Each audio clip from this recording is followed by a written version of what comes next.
In this week's video, we take a detailed and unbiased look at several key markets to answer the question, are there concerning similarities in 2013 to the 2007 stock market top? To logically address that question, we will look at charts side by side, 2007, 2008 versus August of 2013. We'll look at the stock market, long versus short. Would I rather be long or would I rather be short? Would I rather be in stocks or would I rather be in bonds? Would I rather be in higher yielding, riskier bonds or more conservative long-term treasury bonds? Many are understandably nervous about getting back into the stock market. Today's video will show that there are proven methods to help manage risk. There are warning flares that typically go up prior to and right after a market peak. To view the video in full screen mode, use this icon in the lower right-hand corner of your video player. To improve the clarity of the charts, use this icon in the lower right-hand corner of your video player. Let's set the stage for what we're looking at here. We're looking at two weekly charts of the S&P 500, basically identical charts, just looking at different time frames. This is the terrified top. This is the top in October of 2007 that everyone is terrified of. Many investors are afraid that if they get back into the stock market, that this peak right here will happen within days and they'll lose money again. So the purpose of looking at October of 2007 and comparing it to the present day in 2013 as of the close on August 2nd is to see, are there similarities and should we be nervous? 2007, notice here's your peak here in October of 2007 where the cursor's moving. After the peak, we get a bearish look on a weekly chart. A bearish look is price below both moving averages. You get what's known as a bearish moving average crossover here. Blue drops below red, and the slopes of the moving averages are down. And you can see once we make the top, there's plenty of time before disaster strikes to make some adjustments to your portfolio. From this point over to the right here for several months, this chart looks bearish, and we can take action based upon observable evidence. So the first question would be, does this period here after the peak look anything like the present day? The answer is a definitive no. Here we have price above both moving averages, blue above red, and the slopes of both moving averages positive. This is what a full-bore bullish look looks like. And this is what a full-bore bearish look looks like. They're mirror images, and the present day doesn't really look anything like this. How we use this chart in the present day is if it begins to migrate in that direction, as it did here, we can slowly step away from risk, and by the time you get to this point here, you'll stepped away significantly. Here, even further. From a consolidation perspective, because you can make an argument that this look looks similar to this look. However, at a major market peak, you usually get sideways consolidation where the market makes a major peak. You can see here in 2007 where we are here, this is 2008, the stock market consolidated or went sideways for basically 5 months prior to this peak. If we look at 2013 and put a 5-month box, really doesn't look anything like that. We did consolidate here, but for a much shorter period of time. This is another chart used in the CCM Market Model. You can learn about the market model on our website. This is long S&P 500 relative to being short. This chart helps us answer the question, would I rather be long? Would I rather be short? This is what I'd rather be long looks like. That's a bullish look for being long.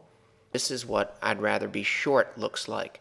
And the purpose of comparing 2007 to 2013 is to say that early in a stock market peak, or relatively early, we can see observable changes in market behavior and observable changes on charts used in the CCM Market Model to identify trouble or potential trouble. Here's your peak in October of 2007. Here, going into the peak, it says I'd rather be long, which is the proper side of the market to be on. However, early in the process, by basically mid to late October 2007, it changes to I'd rather be short. And it stays basically I'd rather be short all the way through this decline. So a very, very helpful chart. Here, I'd rather be short. Let's compare this look to the present day. Well, this still looks firmly in the I'd rather be long camp. How you use the models, if we migrate in this direction, you treat this as I don't know if this is actually something like this.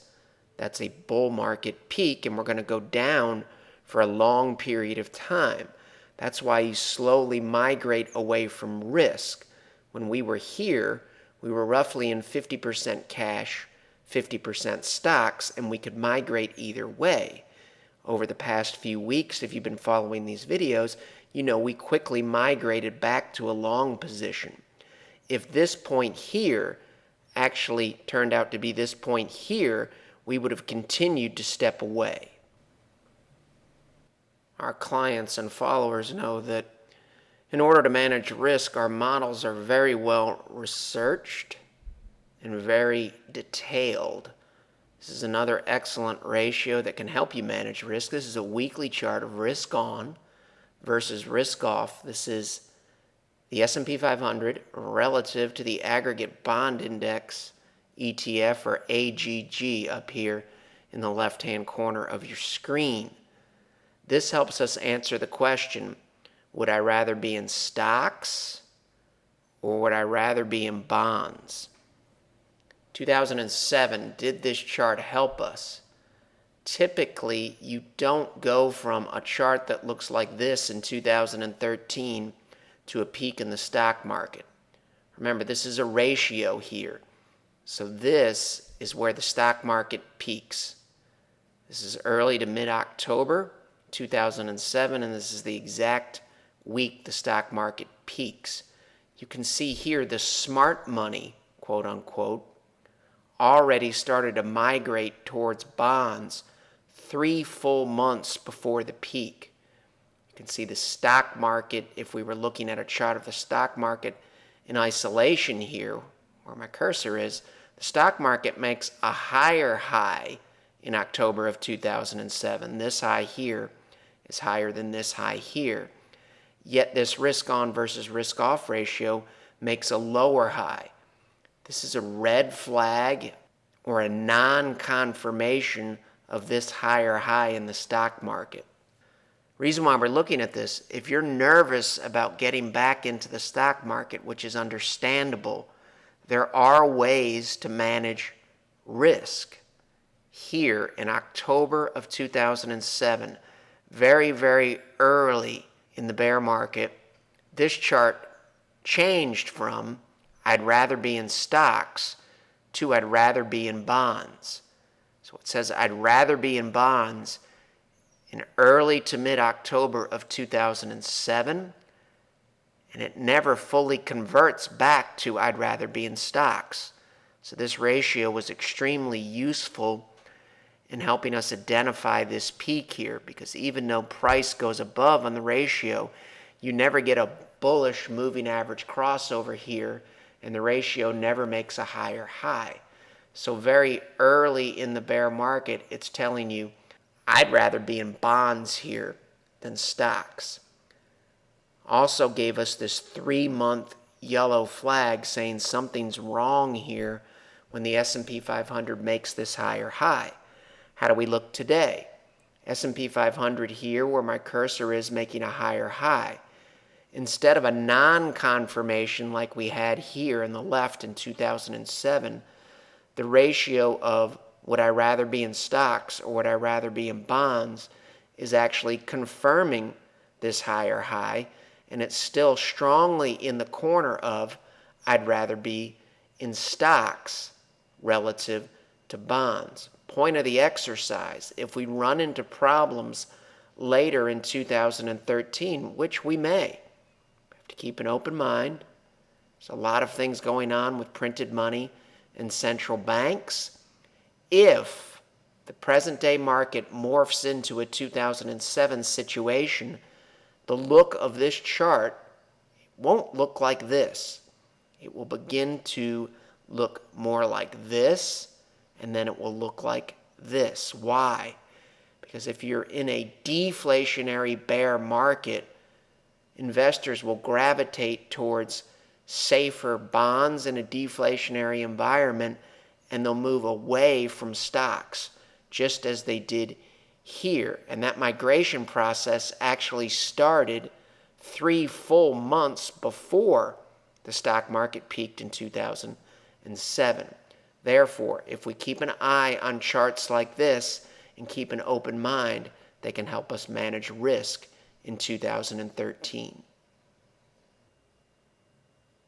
For regular viewers and followers and clients, you may have determined that we're basically looking at the CCM Big 4 charts here. And this is chart 4 of 4 of the CCM Big 4. The first chart we looked at just looked at the health of the general stock market. It was a weekly chart of the S&P 500. The second chart we looked at helped us answer the question, would I rather be long or would I rather be short? You're looking at the S&P 500 relative to shorting the S&P 500 or SH in the ETF world. Chart 3 of 4 of the CCM Big 4 helps us answer the question, would I rather be in stocks or would I rather be in bonds? Chart 4 of 4 helps us answer the question, would I rather get a higher yield in riskier bonds, or would I rather take a lower yield and protect my principal in more conservative treasuries? Since we're going back to 2007 here, JNK, which is the junk bond or riskier bond ETF, was not in existence long enough to look at this chart. So we're using a proxy. It's a mutual fund with the ticker symbol FIHBX. And just to make sure that we're comparing apples to apples here, you'll notice both charts use the proxy in 2007 and the present day. If you graph FIHBX and JNK on the same graph, you'll notice that they have a very high correlation. So moving over to the right-hand chart here, in the credit markets, this is what risk on looks like. When the slope of this ratio is rising, it tells you that riskier junk bonds are outperforming more conservative treasuries. Investors are willing to take a higher default risk on to get the higher yield. When the ratio falls like this, the inverse is true. Investors would prefer to get a lower yielding treasury bond in exchange for the principal protection that it provides relative to riskier bonds or JNK in the 2013 world. So going back to managing risk, the whole point of the exercise is if you're afraid of getting back in the stock market, which is totally understandable, this chart can help us manage risk just as the previous 3 charts can help us manage risk. The way you use the charts is, as long as the charts are healthy, you listen to what they're saying. They're saying unequivocally, without question, that the place to be, especially over the last 3 months or so, has been stocks. If that changes, then we can either gravitate to cash, shorting, or bonds, and you just keep an open mind. We don't know how long the current bull market will run. We don't really care how long it will run. As long as the market allows us to stay long in stocks, that's what we'll do. If we see something like this, which is 2007 now, looking at the credit markets, we can start to migrate away from risk and towards conservative assets. This is the stock market up here. This is when the stock market peaks in 2007. You'll notice the credit markets were early. There's somewhat of an adage on Wall Street, or a tenet that says that the credit markets are a little bit smarter than the stock market. And if you think about it, bond guys tend to be more conservative than stock guys. Why is that? Well, if they like stocks better, that's probably where they would work. And they also tend to be a little bit more analytical and do a little bit more homework. Stock guys tend to be more seat of the pants, gunslingers, and risk takers. So you can see here, the bond guys were ahead of the curve, and they were the smarter guys in the room.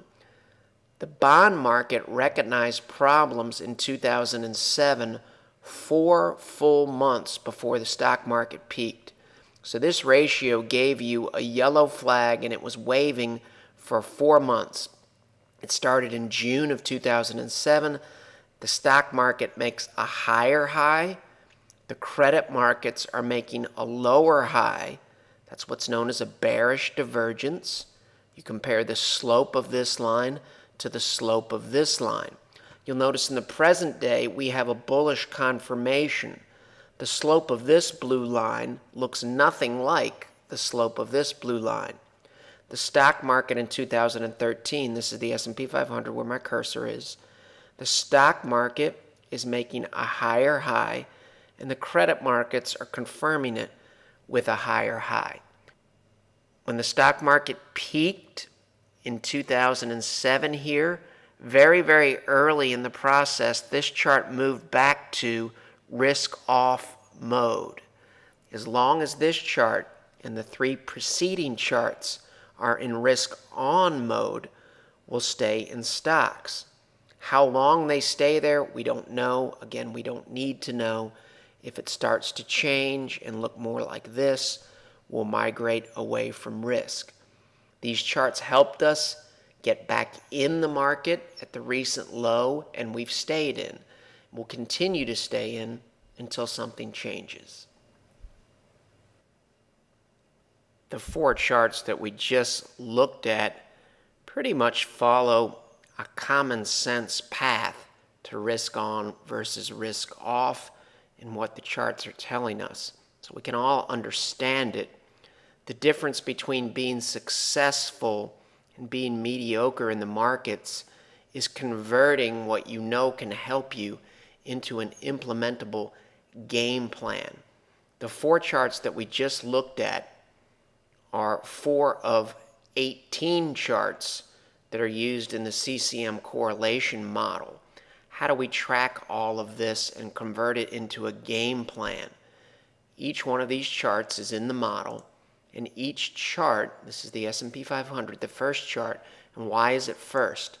Because it's the most important. It has the highest correlation to the S&P 500. This has the lowest correlation to the S&P 500 and thus carries a much, much lower weight than the charts above it. The more meaningful or the higher the correlation, the more we should track it and pay attention to it. The model looks at all of these moving averages and all of these indicators and weights them separately. Price is weighted the highest. These moving averages are weighted high. Why? Because they're closely related to price.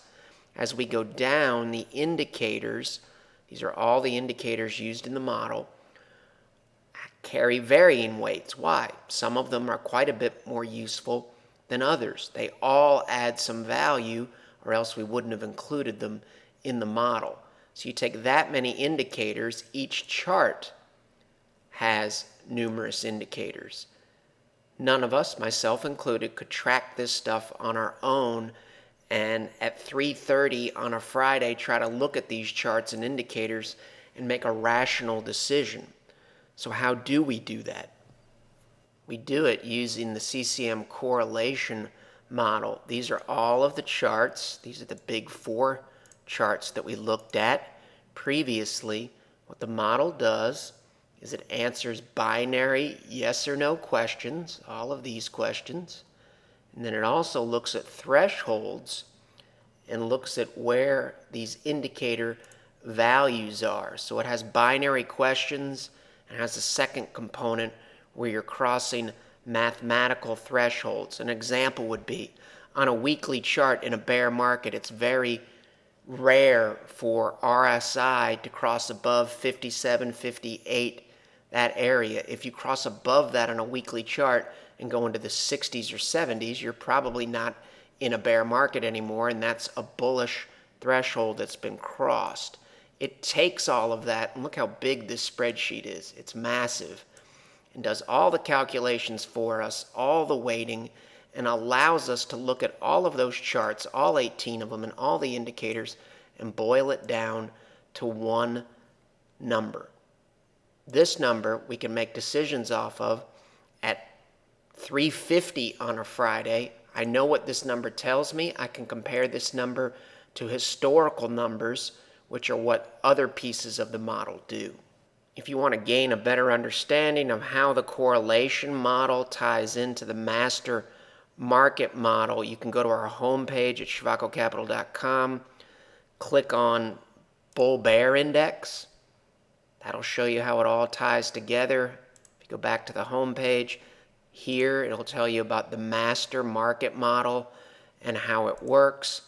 We also have back testing that we've done with the rules that we run. We run a very strict rules-based system that makes sure that we're following and implementing a game plan based on what those charts are telling us, and it takes all of the bias and fear and emotions out of making decisions.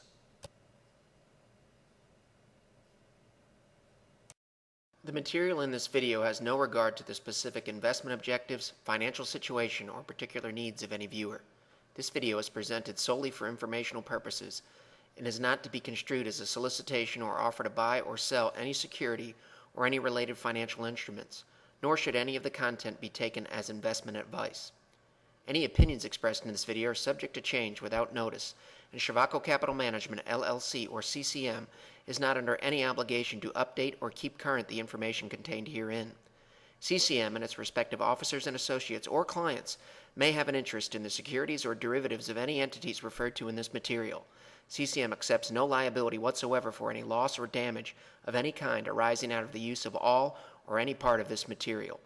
We recommend that you consult with a licensed and qualified professional before making any investment decision.